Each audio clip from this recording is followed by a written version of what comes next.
it's 2025 and I haven't made a video for an awful long time.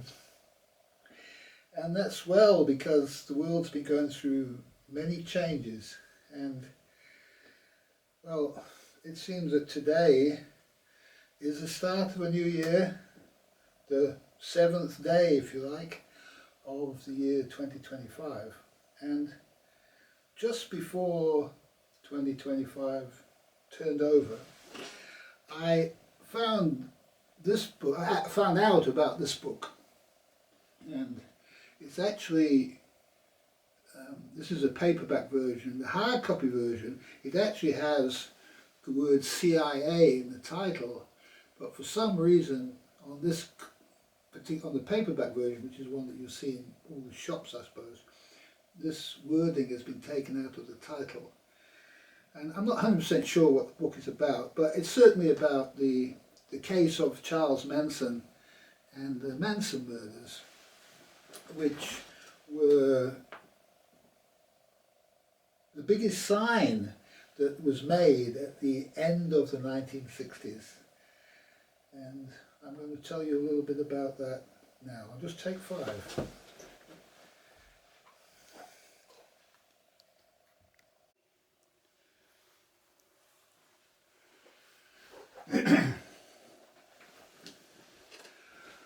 Well, the 1960s was the period of the hippies movement, and it was like a love and peace thing, but there was also its opposite aspect, and there was a very much devil worship going on at the time, and particularly, it was centred particularly in New York and in Hollywood. And some unusual murders happened at the time, and basically Charles Manson and what was called the family were tried and made responsible for all the murders that happened at this time. And not to say that he wasn't responsible, or his group wasn't responsible, the people involved in his group wasn't responsible. But the interesting thing was that Charles Manson never committed any murders himself that we know of. Not the main ones, okay. I think he admitted to doing some stuff himself. One murder, a killing really, because he was involved in the drug underworld here, in the underworld, and he'd always been part of the criminal justice system. He'd spent his time in reformatories and for petty, also as a petty criminal as he got older, finding no place in the world for himself, and tried to enter into the music industry but found himself excluded from that because he was part of the criminal underclass really. And this was basically in this world you had to look out for yourself. You couldn't call the cops or anything like that. If somebody was trying to kill you, it was you get him before he gets you. And this was what kind of started the issues with the Charles Manson family. As I said, there was a lot of devil worship going on at the time. And the most horrific devil worshipping movie ever made was a film called Rosemary's Baby by Roman Polanski. Now, Roman Polanski, the dog's barking, yeah, he ran away from America after having committed crimes against young women. Sexual crimes against young women, grooming type crime, grooming gang type crimes. There was a lot of grooming gang stuff going on, and at the same time also devil worship going on in Hollywood at the time. And it's similar to what's going on now, because it's interesting, right at the beginning of this year we have this grooming gang scandal and this horrific demonic stuff going on right in this moment of time. And it brings to mind the time of the end of the 1960s. And it's funny that this particular book comes into my orbit at this time. Now, I just picked up this book today for the first time, and I started to read this book. And it says to me, right here, it says, of what was going on at the time that this happened, and the murders happened on August the 8th, 1969, and it says here, the space race was in full swing, the Beatles were making the cover for Abbey Road, and NASA just put the first man on the moon, and the #1 song, conversely, the #1 song on the hit parade on the radio at the time was Zager and Evans in the year 2525. Okay, now I just read this an hour or so ago, and I thought, well, I know that song, it's a great song actually, in the year 2525. I haven't sort of looked at it for some time, so I thought, well, I'll go on YouTube and I'll watch it, okay. And I went and watched this thing, and if you watch one of the videos with the words on it, you can, because some of the words are hard to understand if you're only watching it for the first time, pick one that's got the words on it in the year 2525. And I'm watching this thinking, you know, this is not way off in the future, this is today. And it's interesting, just a few days ago I watched a YouTube video. I was talking about how China has surpassed all of America, surpassed everything with their new systems, okay? And they were talking about they're actually building flying cars and the next generation of human transport.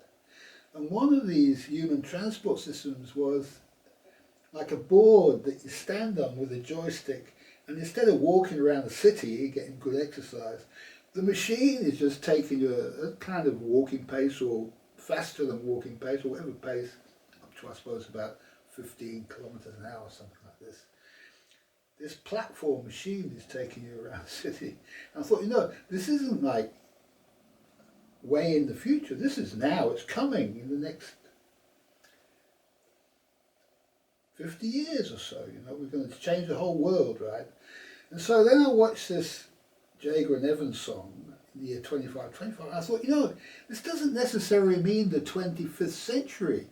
It's sort of saying, in the year 2525, just a repetition, you know. In the year, then it says in the year 3535, year 4545, year 5555. I think it's just saying the year 55. 25, then 35, then 45. And it's interesting, then the song goes on and says, in the year 7510, 7510. Yeah, 75, but 10 years later. 8510, 85, but 10 years later. And it went up a notch. The music transposes key at this moment, goes up a level. You know, as it hits the 7 year, the 7 day we're on now. 7 is a spiritual number, you know, it's when you start to transform. The 8 is the big transformation. If you miss the 8, you got the 9 and the 10, my God, you can go out on the 9, yeah. And so this gives me new understanding of this song. It's not talking about some years in the future. It's a prophetic song, because the songwriters, the troubadours, these are the people, the prophets of our age, Bob Dylan and who's that other guy, Leonard Cohen, I can't think of his name, Leonard Cohen. People like this, Neil Young. Their songs, they just used to say, you don't know where these songs come from, they just come from outer space, you know. This is God's word to the human race. Okay. So look at this 2525 and ask yourself, could this be the next few decades that we're looking at? Is this song telling us what's going to happen in the next few decades?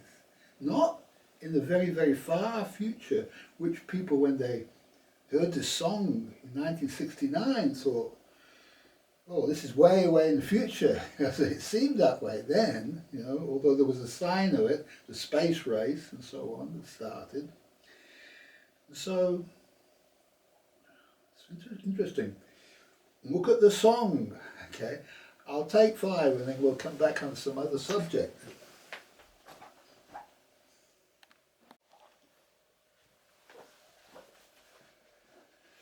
Okay, I hope you had a chance to look at that 2525 song.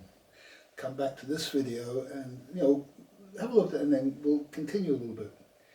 So, what we have to realise is that This song, Rosemary's Baby, and Roman Polanski, these people who are the subjects, the objects of this killing, okay, the connection with Rosemary's Baby and the demonic cults and Roman Polanski and all this stuff, and the terrible things that they actually did in actually bringing this movie out, this movie, Rosemary's Baby, was a terrible, terrible thing. Terrible. Nobody should ever watch it, and it shouldn't be allowed that movies like this actually be made at all. Okay, and so I don't say that lightly, because as far as I'm concerned, all of the religions say that as you give, so shall you receive. This is like karma, right? And so anybody walking around saying, oh, these terrible things happen to these good people, my experience is it's not true. There's always some reason behind what happens to people, okay? And it's often said, oh, well, it's a child. Why should God kill a child? Well, it's not the child who suffers. The child's gone to the heavens, okay? And the parents are left suffering over the death of the child. So you really have to examine the parents' life and what they did wrong to understand whether it's justice that's happened to them, that their child has been killed by a murder of some kind. Okay? And the people who commit these murders, they never say, oh, I did it because I'm evil, because I wanted to do it. No, they don't say that. What they do is they say, I couldn't help myself. I was taken over by a spirit and I just had to do it. Yeah. And this is what happens, you see. And so this was the same with the Manson murders. And all the things that they had to do, you know, they're cutting up signs, painting blood on the walls, all this. They couldn't help themselves. They just did it. And so it's interesting because we've got signs like this at the moment. We've got these people running cars into groups of pedestrians, killing many people in a car. And it's the same thing, you know. It has to be looked at as a sign to humanity to say, look at yourselves. You know, what are you doing wrong? What did you do wrong? Okay. And if you have a look at any of these people who were mowed over by cars, well, for example, let's say take the New Orleans, they're all out at 3 o'clock in the morning, you know. It happened at 3 o'clock in the morning. Now, no God-fearing, self-respecting person is up and about on New Year's Eve at 3 o'clock in the morning. You know, I don't care what anybody says. You know, if you look into the lives of these people, some of the things that they might have done, yeah.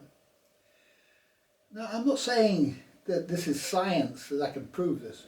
It's just that why would all of the teachers of spirituality in all the years say that God is in control of everything, yeah? And so what God does to a person, that's the judgment of God on that person, on their death. When a person dies, the Greeks used to understand this, when a person dies, how they die, that's for a sign as to how they lived their life, yeah? If you die of old age, 90 years old, in your sleep, you die in your sleep, then you must have had a good life, yeah? If you were killed in a war, maybe made a few mistakes, yeah? What were you doing fighting a war anyway, yeah? And the Manson family fought a war, yeah? They fought a war.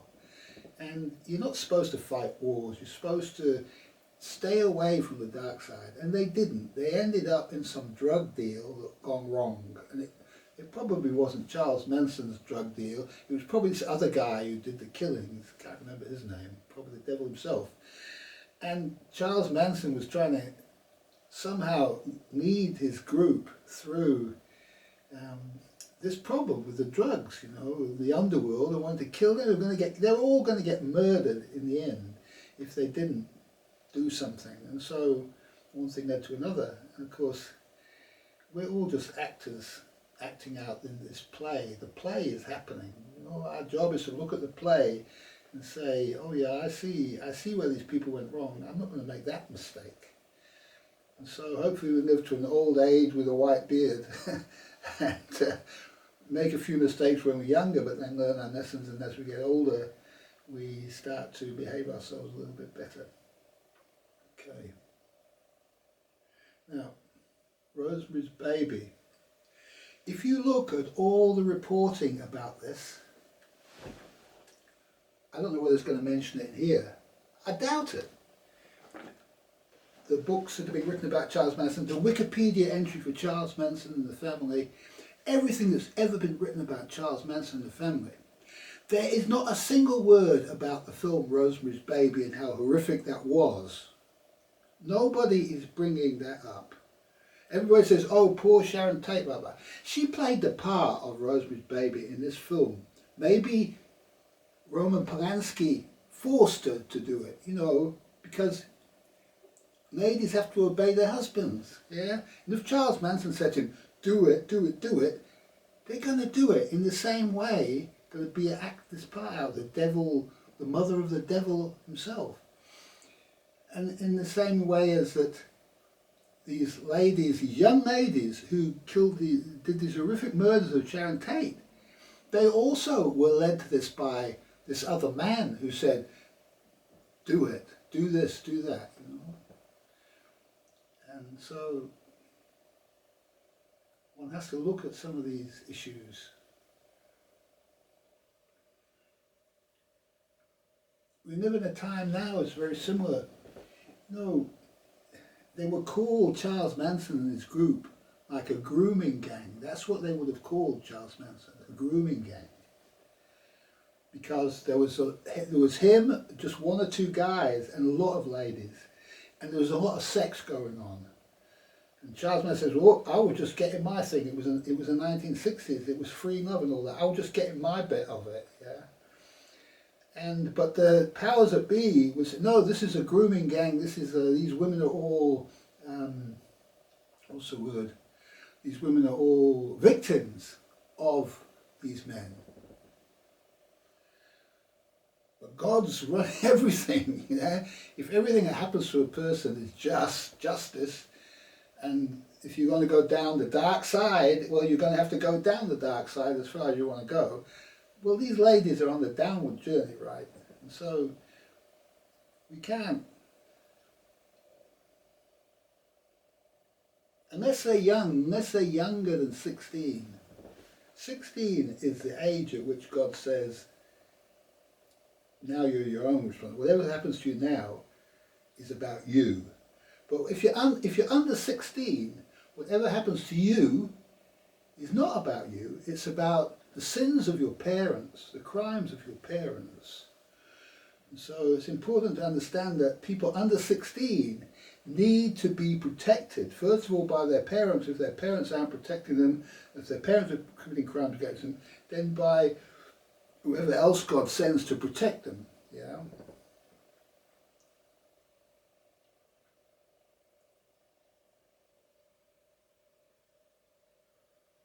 And what these young people shouldn't be doing is going out partying at night and drinking alcohol and doing all this other stuff. And nobody's saying that. Nobody's saying they shouldn't be doing this bad stuff. Right? And I'm saying it now because nobody else is saying it. I hope Elon Musk says it, because Elon Musk is the only person who can stand up and say the really essential stuff that needs to be said, like Tommy Robinson is a good guy and they need to not put him in prison. The people who put him in prison need to be in prison themselves. Yeah, this is the actual nature of it. Okay, to understand the difference between good and evil. Okay, what was that song? What was that song? I think we're going out on this one. We'll do it again.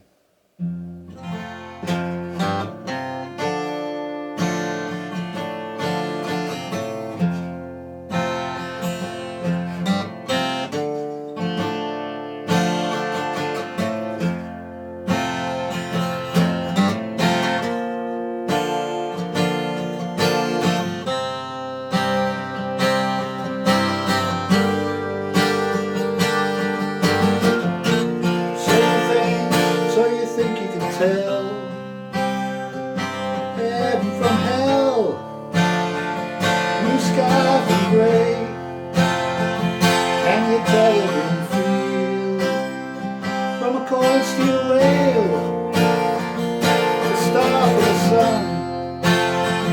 Oh, you think you can tell?